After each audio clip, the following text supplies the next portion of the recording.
بسم اللہ الرحمن الرحیم۔ السلام علیکم۔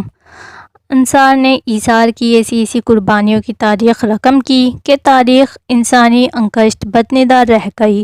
ایثار کی ان قربانیوں میں حضرت سلیم رضی اللہ تعالیٰ عنہ کا واقعہ بڑا عظیم الشان ہے۔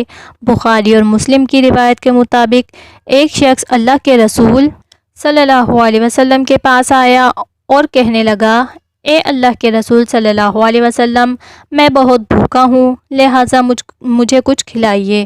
آپ صلی اللہ علیہ وسلم نے سب سے پہلے اپنے گھر والوں میں پتہ کروایا، لیکن وہاں کچھ نہ ملا۔ ہر طرف بھوک اور فاقوں کا دورہ تھا۔ آخر آپ صلی اللہ علیہ وسلم نے صحابہ سے کہا، کوئی ہے جو آج کی رات اس شخص کی مہمانی کرے؟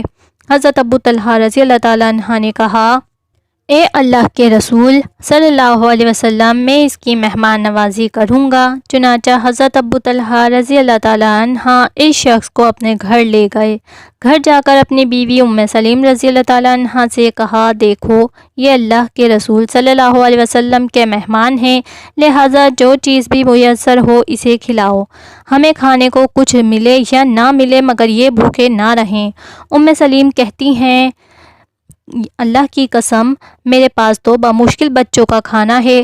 ابو طلحہ رضی اللہ تعالیٰ عنہ نے کہا، اچھا یوں کرو کہ جب بچے مانگنے لگیں تو بہلا پھسلا کر سلا دو، ہم دونوں بھی بھوکے سو جائیں گے، اور جب میں اور مہمان دونوں کھانا کھانے لگیں تو تم یوں کرنا کہ چراغ بجھا دینا۔ چنانچہ حضرت سلیم رضی اللہ تعالیٰ عنہ نے ایسا ہی کیا، بچوں کو لوریاں دے کر سلا دیا، جبکہ مہمان کے آگے کھانا رکھا تو ساتھ ہی چراغ بجھا دیا۔ صبح نمودار ہوئی، حضرت ابو طلحہ رضی اللہ تعالیٰ عنہ رسول کریم صلی اللہ علیہ وسلم کی خدمت میں حاضر ہوئے تو آپ صلی اللہ علیہ وسلم نے فرمایا، ابو طلحہ رضی اللہ تعالیٰ عنہ اور سلیم رضی اللہ تعالیٰ عنہ نے رات کو جو عمل کیا اس پر اللہ تعالیٰ اس قدر خوش ہوئے ہیں کہ ہنس دیے، اور ساتھ ہی حضرت جبرائیل قرآن کا یہ مقام لے کر نازل ہوئے۔ ترجمہ: وہ لوگ جو مہاجرین کے آنے سے پہلے ایمان لا چکے تھے اور مدینہ میں مقیم تھے، جو بھی ہجرت کر کے ان کے پاس آیا اور اس سے محبت کرتے ہیں، اور جو کچھ ان انصار کو دیا جائے وہ اپنے دلوں میں اس کے لیے خواہش نہیں رکھتے، اور ان مہاجرین کو اپنے آپ پر ترجیح دیتے ہیں، چاہے خود پاکے ہی کیوں نہ کریں۔ جو شخص اپنے نفس کے لالچ سے بچا لیا گیا تو ایسے ہی لوگ کامیاب ہیں۔ میری بہنوں، حضرت ابو طلحہ انصاری رضی اللہ تعالیٰ عنہ کبھی کامیاب نہ ہوتے جب تک ان کی بیگم صحابہ ان کی تدبیر میں شامل نہ ہوتیں۔ سبحان اللہ، کیا حوصلہ تھا حضرت سلیم رضی اللہ تعالیٰ عنہ کا کہ جنہوں نے کھانا رکھتے ہی چادر کے پلو سے دیا بجھا دیا، اور رہے خاوند تو اپنا کردار انہوں نے بھی یقیناً اسی طرح ادا کیا ہوگا کہ برتن میں ہاتھ بھی مارتے رہے ہوں گے، منہ کے پچاکے بھی مارتے ہوں گے، تاکہ مہمان یہ سمجھے کہ میزبان کھانا کھا رہا ہے، کیونکہ رات اور اندھیرے کے سناٹے میں اگر وہ ایسا نہ کرتے تو میزبان فوراً کہتا کہ جناب والا، آپ کیوں نہیں کھاتے؟ الغرض یہی دو کردار تھے کہ جس پر اللہ کریم بھی مسکرائے نہیں بلکہ ہنس دیے، اور جس میاں بیوی کے اس عمل پر اللہ ہنس دیے ان کی ولایت کی بلندیوں کے کیا کہنے۔ جی ہاں، سلیم رضی اللہ تعالیٰ عنہ کی قسمت کے کیا کہنے کہ ان کی تدبیر پر اللہ ہنس دیے۔ قرآن نازل ہو رہا ہے ان کے کردار پر، حضرت جبرائیل علیہ السلام وحی لے کر آ رہے ہیں۔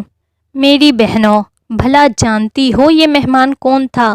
یہ عظیم المرتبت مہمان حضرت ابو ہریرہ رضی اللہ تعالیٰ عنہ تھے۔ یہ اللہ کے رسول صلی اللہ علیہ وسلم کی احادیث کے عالم تھے، قربان جائیں مہمان پر بھی اور میزبان پر بھی۔ اور یہ بھی یاد رہے کہ مہمان بھیجنے والے جناب محمد کریم صلی اللہ علیہ وسلم کہ جنہوں نے سب سے پہلے اپنے گھر میں کھانے کا پتہ کروایا۔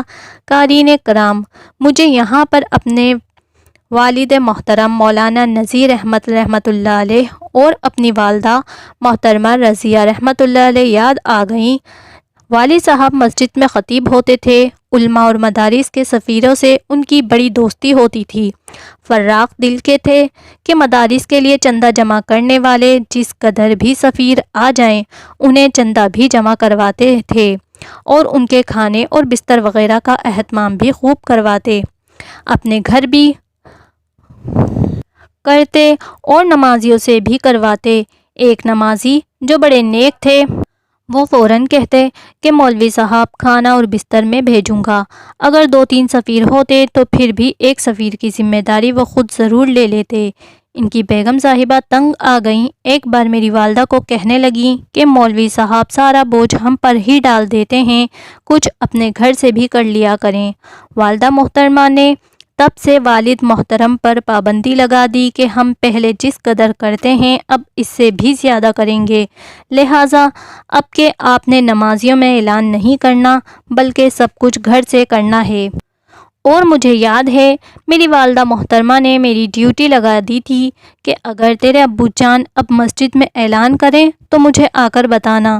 چنانچہ ایک بار والد گرامی نے کہیں بھول کر اعلان کر دیا، میں نے آ کر والدہ کو بتا دیا تو مجھے یاد ہے میری والدہ کی لڑائی والد صاحب سے اس بات پر ہوئی کہ آپ نے ضیافت کا مسجد میں اعلان کیوں کیا۔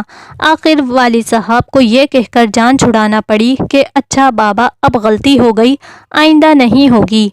اے اللہ میرے والدین کو اور تمام ایسے ضیافتیں کرنے والے مومنین حضرات اور مومنات کو جو اس دنیا سے جا چکے ہیں، میرے والدین کو جنت الفردوس کے اس محلے میں محلات عطا فرما کہ جس محلے میں آپ نے حضرت ابو طلحہ رضی اللہ تعالیٰ عنہ اور حضرت ام سلیم رضی اللہ تعالیٰ عنہ کو محلات عطا فرمائے ہیں، اور ہم سب کو ان کے راستے پر چلنے کی توفیق عطا فرما، آمین۔